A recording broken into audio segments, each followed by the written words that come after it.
সালামি দাও।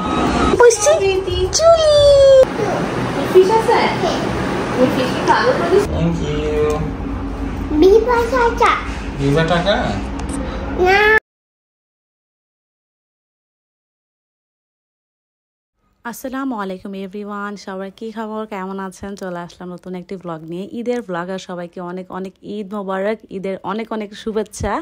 সবার কোরবানি আল্লাহ কবুল করুক, এটাই হচ্ছে সবারই দোয়া। আলহামদুলিল্লাহ, ইনশাআল্লাহ, আমিন। সো ঈদের একদম ভোরবেলা থেকে শুরু করছি। আমি তো এবার ঈদের কোরবানি উঠে একদম সুন্দর ড্রেস পরে একটু সুন্দর রেডি হয়ে, মানে রেডি বলতে একটু মুখে ক্রিম সুন্দর চুল বেঁধে টেঁধে হচ্ছে আমি বের হয়ে পড়েছি। আর নাস্তা খুবই হালকা করেছি, জাস্ট 2 পিস হচ্ছে ব্রেড দিয়ে একটু হালকা সেমাই খেয়েছি। সেমাই তো ঈদের সকালে না খেলে হয় না।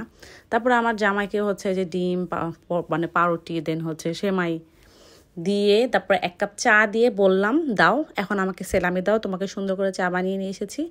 যদিও চাটা আমি বানাইনি, আমার শাশুড়ি আসলে বানিয়েছিলেন। তো সে হচ্ছে কি যেন বলছিল আমাকে, হচ্ছে অবস্থা।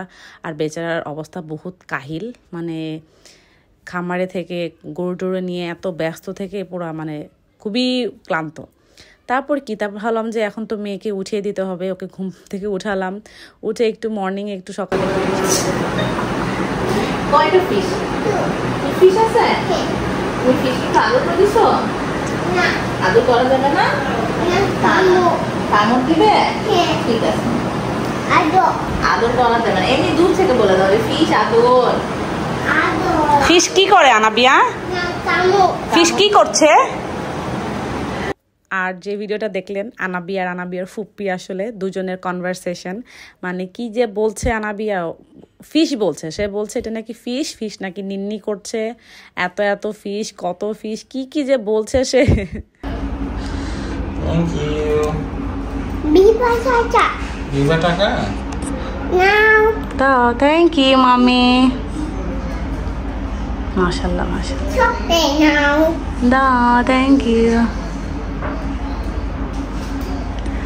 আর এই জায়গায় হচ্ছে তিনি হচ্ছে, আমি অনেকবার ওকে হচ্ছে ছবি তোলার জন্য ওর পিছে দৌড়াচ্ছিলাম, কিন্তু সে ছবি তুলবে না। দেন ফাইনালি ওকে চুল বেঁধে একটু সুন্দর করে একটু রেশি করে দেন শাওয়ারও নিয়েছে। আর আমাদের সবাই, তারপরে সে আমাদেরকে স্যালামি দিচ্ছিল, চকলেট দিচ্ছিল, আসলে কিছুই ছিল না হাতে, ওইটাই। তারপরে আনাবিয়ার মামা এসেছিল। দেন এটা ছিল হচ্ছে দুপুরের লাঞ্চের টাইম। আনাবিকে ঘুম পাড়িয়ে আমরা হচ্ছে লাঞ্চ করতে বসে গেলাম।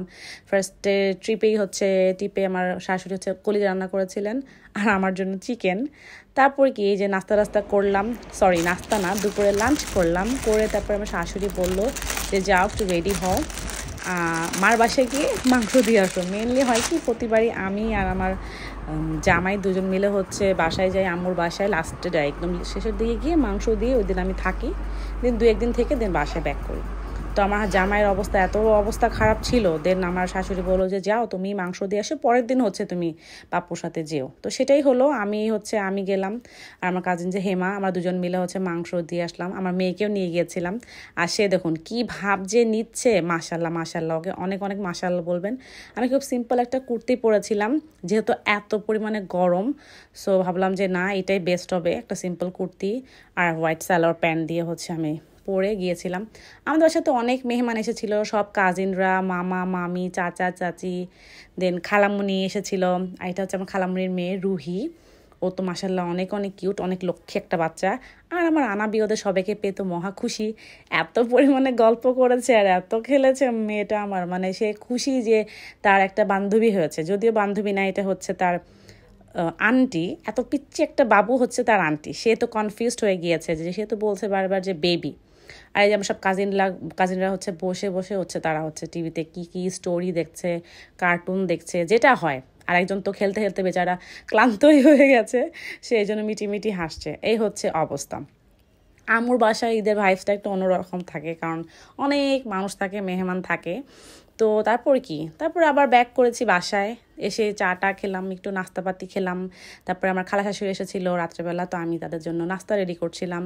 আর আমাদের বাসায় হচ্ছে সব ধরনের অনেক রকমের মিষ্টি আইটেম ছিল, মানে সেই লেভেলের। তারপরে সেগুলো খাওয়া দাওয়া শেষ। আর আমার হচ্ছে এই যে রুমের এরকম বেহাল অবস্থা, এটাকে নিট ক্লিন পরিষ্কার করতে হবে, করিডোরে বিছানা ঝাড়ু দিয়ে তারপরে ঘুমিয়ে পড়েছি।